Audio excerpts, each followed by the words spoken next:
त्याला असं वाटतं इथं नाही मिळालं तर तिथं जाईन, पंढरपूरला नाही तर बालाजीला जाईल, बालाजीला नाही तर महाकालला जाईल, महाकालला नाही तर वैष्णोदेवीला जाईल, तिथं नाही तर फॉरेनला सिंगापूरला जाईल, सिंगापूरला नाही तर दुबईला जाईल. ते बाहेर शोधत बसतो, इथं नाही तर तिथं, तिथं नाही तर इथं. त्याला माहीत आहे बाहेर ऑप्शन आहेत, पण आज सापडलं नाही तर मग मात्र ऑप्शन नाही. ते घाबरतो आज सापडलं नाही तर काय, आणि म्हणून तो अंतर्मनात डोकवायचं धाडस करत नाही. एक रेल्वेनं प्रवास करणारा माणूस होता, उतरला प्लॅटफॉर्मवरती आणि टीसीनं त्याला पकडलं आणि टीसीनं विचारलं तिकीट कुठे आहे. त्यानं पॅन्टच्या खिशात, उजव्या खिशात बघितलं, डाव्या खिशात बघितलं, मागच्या खिशांमध्ये बघितलं, परत परत तेच तेच खिसे उलटे पालटे करून बघत होता. 10 वेळा त्यानं सगळे खिसे बघितले, पण वरच्या खिशाकडे काय बघितलं नाही.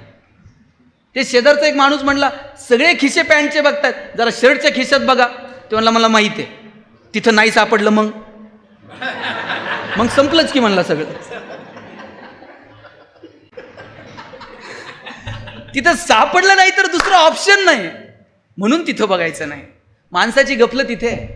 त्याला माहित आहे अंतर्मनात आहे, पण सापडलं नाही तर काय, ह्या प्रश्नचिन्हासाठी तो इकडे तिकडे शोधत बसतो.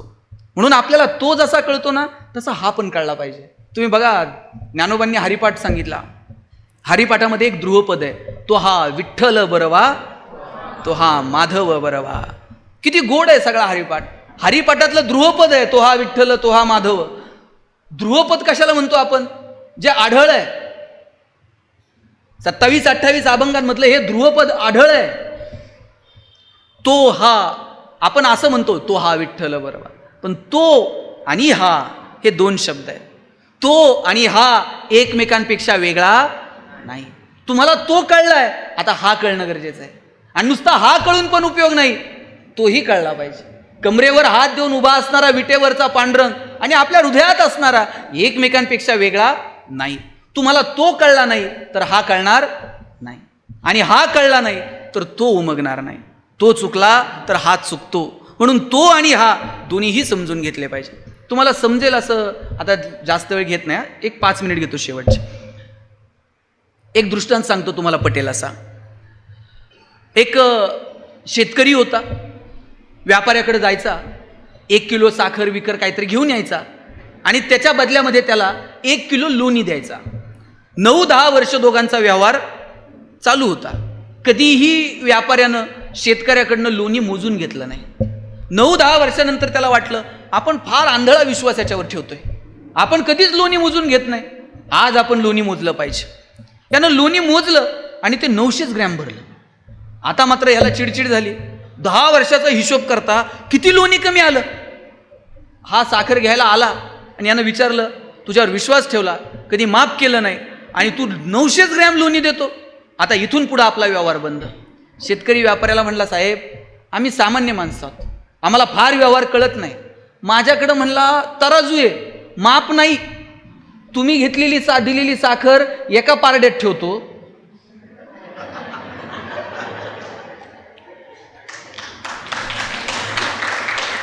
आणि तेवढ्या मापाचं लोणी तुम्हाला देतो. तो चुकला म्हणून हा चुकला, तो चुकला तर हा चुकतो. म्हणून ज्ञानोबांनी सांगितलं, तो हा विठ्ठल बरवा, तो हा माधव बरवा. खूप गोड आहे हो. काय ज्ञानोबांकडनं शिकावं. ज्ञानोबांनी सांगितलं कसं बोलावं, साच आणि मवाळ, मितुले आणि रसाळ, शब्द जैसे कल्लोळ अमृताचे, अमृताचे कल्लोळ बाहेर पडावेत असं बोला. आपण कसं बोलतो, आपल्या बोलण्याला अरे कसं बोललं पाहिजे. आपलं बोलणं म्हणजे पेशंट चेक करायला डॉक्टर आले, डॉक्टर पेशंटला सांगत होते चांगलं चुंगलं खात जा, खाण्यापिण्यावर 2 रुपये खर्च करा. बायको बाहेर पळत आली आणि डॉक्टरला म्हणली, डॉक्टर तुम्हीच सांगा यांना, खायला प्यायला पैसे खर्च करत नाही. मग म्हणे असं डॉक्टरच्या मढ्यावर पैसे घालावं लागतो. काय संवाद आहे. शब्द जैसे कल्लोळ अमृताचे. काय बोलतो आपण. चांगलं बोला, एकमेकांचा सन्मान ठेवा, एकमेकांशी प्रेमानं वागा. काय लागतो जगायला. आयुष्य खूप सुंदर आहे, त्या सुंदर आयुष्याचा आनंद घ्यायला शिका. तुम्ही सकाळी खूप लवकर आलात म्हणून तुमचा जास्त वेळ घेत नाही, एक 5 मिनिट फक्त मी शेवटचे बोलतो. चालेल ना 5 मिनिट? ओके. मला 2 गोष्टी फक्त नमूद करायच्या. आयुष्य हे तारतम्यानं जगता आलं पाहिजे. हेवे दावे रुसवे फुगवे सगळ्या नात्यांमध्ये असतात. नातीसुद्धा आपल्याला जपता आली पाहिजेत. विद्यार्थी, शिक्षक, कुटुंब ह्या सगळ्या गोष्टी आपल्याला जगता आल्या पाहिजेत. भगवान श्रीकृष्ण करंगळीवरती पर्वत उचलतात आणि बासरी मात्र 2 हातांनी घट्ट पकडतात. ज्याला करंगळीवरती पर्वत उचलता येतो त्यानं बासरी तर अशी गरगर फिरवली असती की नाही, पण करंगळीवरती गोवर्धन उचलणारा कृष्ण बासरी मात्र 2 हातांनी घट्ट पकडतो. कारण काय? कृष्णाला माहीत आहे पराक्रम हा रणांगणात गाजवायचा असतो आणि नात्यांमध्ये प्रेम जपायचं असतं. आपण उलट केलं. आपण रणांगणात पराक्रम गाजवले, रणांगणात शस्त्र ठेवून दिले आणि नात्यांमध्ये पराक्रम गाजवले. परवा एक जण मला म्हटला 10 वर्ष झाले भावाच्या दारात गेलो नाही. म्हटलं काय पराक्रम आहे? 10 वर्ष झालं बहिणीचं तोंड बघितलं नाही. म्हटलं ती गेल्यावर जाशील साडी बिडी घेऊन, शेवटची साडी चोळी भावाची असती म्हणे. तिला कळतं का भाऊ आलाय रडतोय, शेवटची साडी चोळी घेऊन आलाय?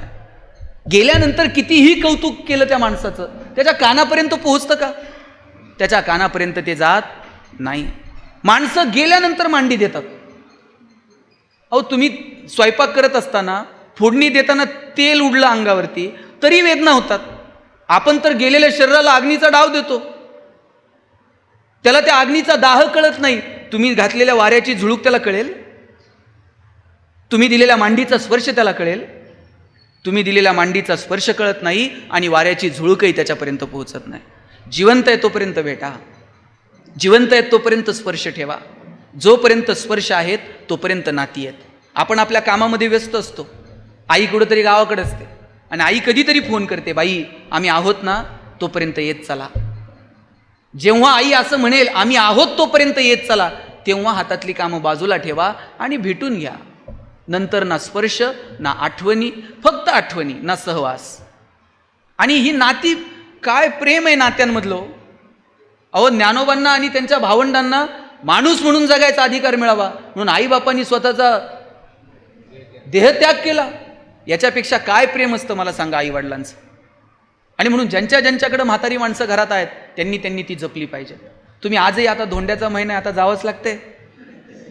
आजही किती लगबग आहे. 10 वर्ष झाली लग्नाला, 20 वर्ष झाली तरी म्हातारीला वाटतंय जावा यायला पाहिजे, लेक आली पाहिजे. तुम्ही जाऊन बघा, ती दारात पळत येते, लंगडत लंगडत दारात येईल, तुमच्या गालावरून हात फिरवेल, भाकरीचा तुकडा ओवाळून टाकेल, पाणी ओवाळून टाकेल, गालावरती तिचे ओठ लावेल. काय मजा आहे त्या स्पर्शामध्ये आईच्या. लेकुराचे हित वाहे माऊलीचे चित्त, ऐसी कळवळ्याची जाती करी लाभा विन प्रीती.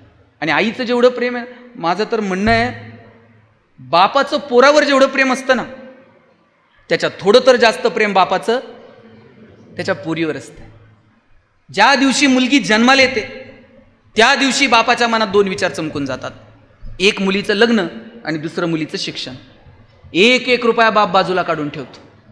स्वतः फाटलेली तुटलेली चप्पल घालल, पोरीला मात्र चांगले शूज घेऊन देईल. स्वतः फाटलेलं बनियन घालल पण पोरीला मात्र चांगला ड्रेस घेऊन देईल.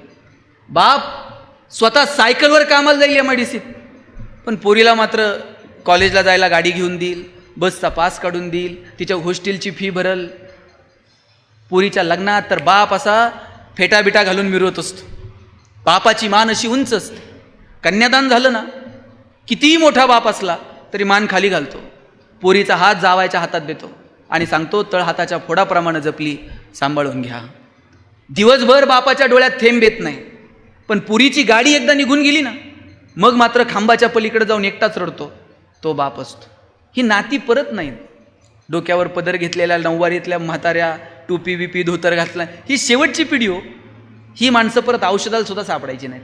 ज्यांच्याकडे ही माणसं आहेत त्यांना जपा, त्यांच्यासोबत संवाद ठेवा, त्यांच्यासोबत स्पर्श ठेवा. भाऊ भाऊ, बहीण भाऊ, ही नाती. अहो ज्ञानोबा समाधीला जायला निघाले, निवृत्ती महाराज रडायला लागले आणि निवृत्ती महाराजांना विचारलं नामदेवरायांनी, का रडता दादा? आकाशात कितीतरी तारे येतात आणि निखळतात, आकाशाला त्याचं दुःख का वाटावं? निवृत्ती महाराज पुढे आले आणि म्हटले, नामदेवराया, ज्ञानाची आणि माझी भेट कालही होती, आजही आहे, उद्याही असेल, पण भाऊ म्हणून हे सगुण रूप परत कधी बघायला मिळायचं नाही, म्हणून डोळ्यात पाणी आलं. काय म्हणायचं या संवादाला? ज्ञानी यांचे ज्ञानी, योगी यांचे योगी असणारे ज्ञानोबा ताटी लावून बसले. कुणी म्हणायचं ज्ञानोबांना ताटी उघडा. एवढी एवढीशी बहीण पुढे आली आणि तिने आवाज दिला, चिंता क्रोध मागे सारा, ताटी उघडा ज्ञानेश्वरा. अहो, बहिणीनं आवाज दिला म्हणून भावानं ताटी उघडली आणि ज्ञानाचा हा प्रपंच आपल्या समोर आला. ही नात्यांमधली मजा नाही? हा नात्यांमधला आनंद नाही? मला वाटतं हा नात्यांमधला आनंद आम्हाला बाळगता आला पाहिजे, त्याची गंमत आम्हाला घेता आली पाहिजे. जोपर्यंत स्पर्श तोपर्यंत नाती. तुम्हाला एक उदाहरण सांगतो आणि थांबतो. तुम्हाला सुधामूर्ती माहीत आहे? सुधामूर्तींनी लिहिलेला एक प्रसंग आहे. त्यांनी लिहिलं होतं, मी ज्या घरात रेंटनं राहायचे त्या घराच्या शेजारी एक प्राजक्ताचं झाड होतं. त्या प्राजक्ताच्या झाडाची फांदी अशी खिडकीपाशी आलेली होती. अभ्यासाला मी खिडकीत बसले की त्या फांदीवरून हात फिरवायचे. आता त्या फांदीलाही माझ्या स्पर्शाची सवय होऊन गेली होती. मी त्या झाडासोबत बोलायचे. आता ते झाडही माझ्या बोलण्याला प्रतिसाद द्यायला लागलं होतं. कधीतरी पानांची सळसळ ऐकायला यायची, कधीतरी प्राजक्ताच्या फुलांचा सडा पडायचा. पण घर रेंटचं होतं, कधीतरी सोडावं लागणार होतं. घर आता सोडायचं, काळजावर दगड ठेवला आणि झाडाला सांगितलं की आता 2 दिवसांना आम्ही जाणार आहोत, परत भेट होईल की नाही मला माहीत नाही. पुढचे 2 दिवस ना पानांची सळसळ ऐकायला आली, ना प्राजक्ताच्या फुलांचा सडा पडला. ते झाडही जणू हळवं होऊन गेलं होतं. पण जायचंच होतं, सगळं सामान गाडीत भरलं. आता मलाही गाडीत बसायचं. पण मला वाटलं शेवटचं त्या झाडाला भेटून यावं. शेवटचं म्हणून त्या झाडाला भेटायला गेले.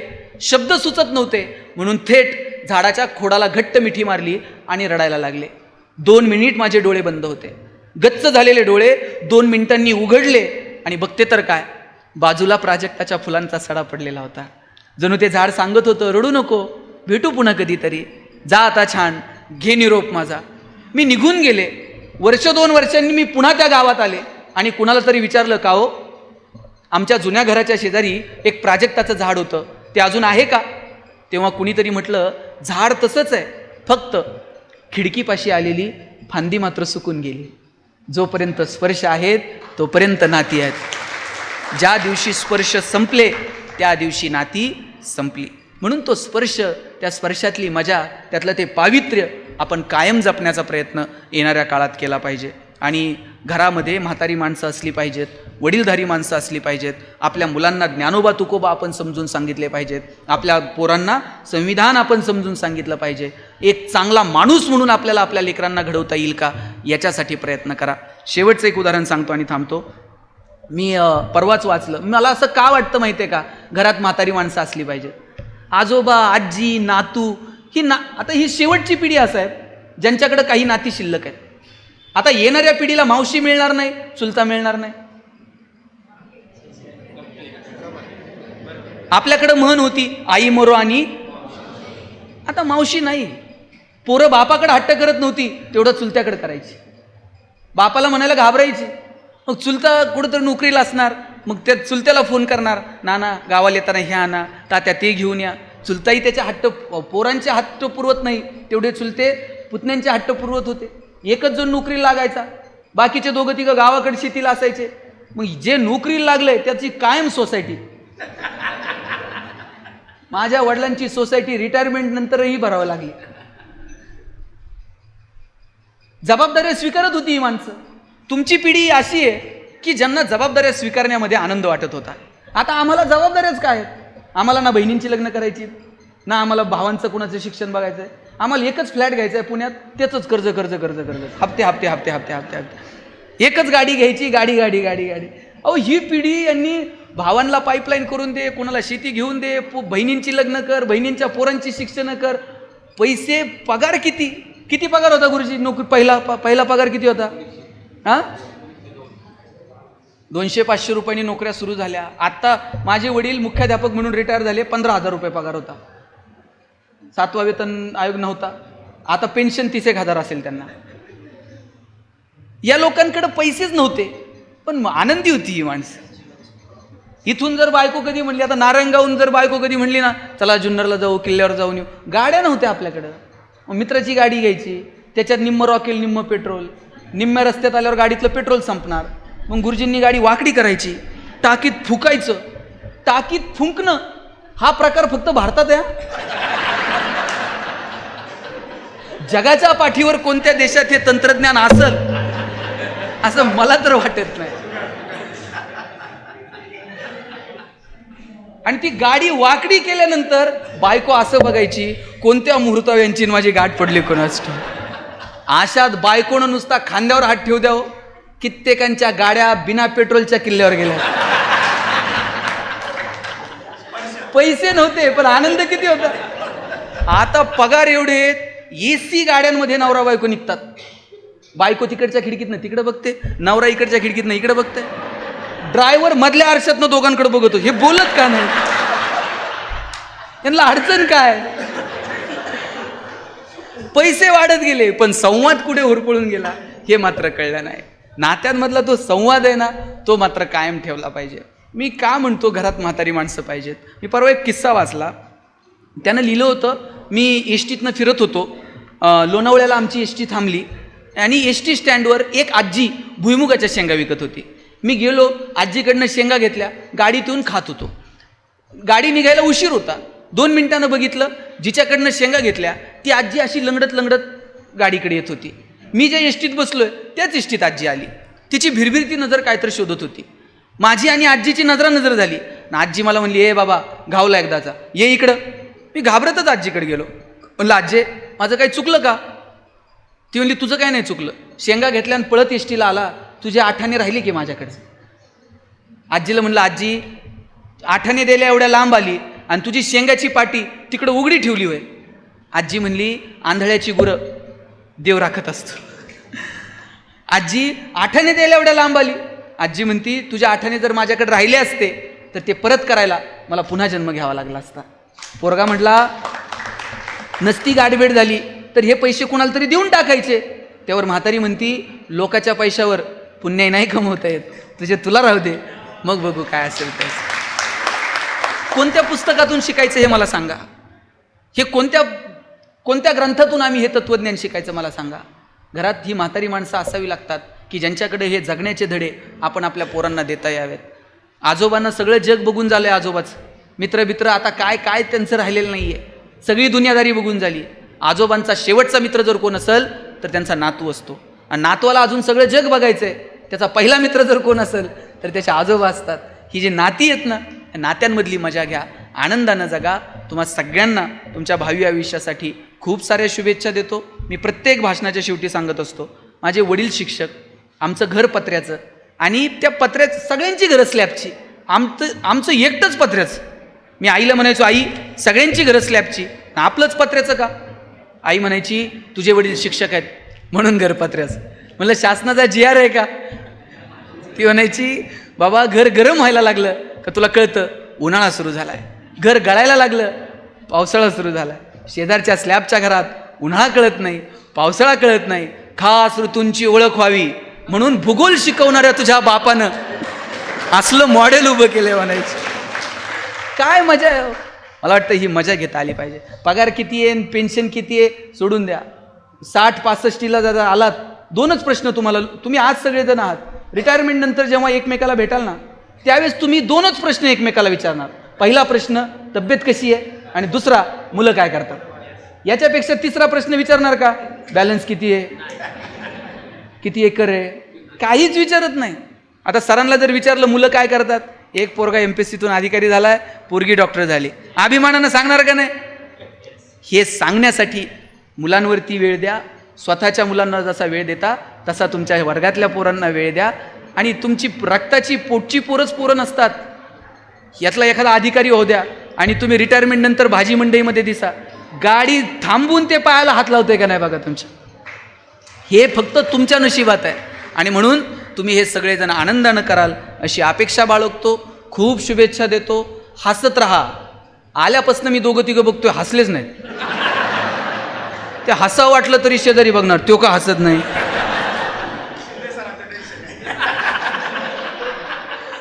तुम्ही ठरवलंय का ह्या पॅनलच्या लोकांनी हसायचं, यांनी तुझ्याकडे रागानं बघायचं? बरं, हसायला काय पैसे लागतात का? माणसाला, जनावरांना आजी हसता येते का? तुम्ही शिनकूर करायला गोठ्यात गेलाय आणि म्हशीनं छान स्माईल दिली, म्हैस म्हणते का प्लीज वेलकम इन गोठा? फक्त माणसाला हसता येतं. म्हणून हसत राहा, मस्त आनंदानं राहा. तुम्हाला आनंदी राहायचंय? किती जणांना आनंदी राहायचंय? मागं तुम्हाला 2-3 का तुम्ही हात? राहायचंय सगळ्यांना आनंदी? नक्की? दुसरा प्रश्न विचारतो, आनंदी राहायचंय का आनंदी आहात हे जगाला दाखवायचंय? खरं सांगा. राहायचं असेल तर सोपं आहे, पण माझा दावा आहे आपली गडबड झाली आहे. आपल्याला आनंदी राहायचं नाहीये, आपण आहोत हे जगाला कळलं पाहिजे, याच्यासाठी सगळी धडपड आहे. लाखो रुपये खर्च करून लोक परदेशात जातात, काहीच बघत नाहीत. त्याच्या डोक्यात एकच असतंय, फोटो काढतंय, स्टेटस ठेवतोय. त्याला बघण्यात इंटरेस्ट नाहीये, मी कुठं आहे हे जगाला कळलं पाहिजे, याच्यात इंटरेस्ट. बरं, स्टेटस ठेवलं तर चूक नाहीये, मोबाईल आहे, ठेवता येत आहे, ठेवलं पाहिजे. पण खरं दुःख कधी आहे माहिती आहे? ज्याच्यासाठी स्टेटस ठेवलं त्यानं जर बघितलं नाही, सगळ्या ट्रिपचे पैसे वायाला गेले. तुम्हा सगळ्यांना खूप साऱ्या शुभेच्छा. No once more, no retake for any moment. So please please please dear friends, keep smiling.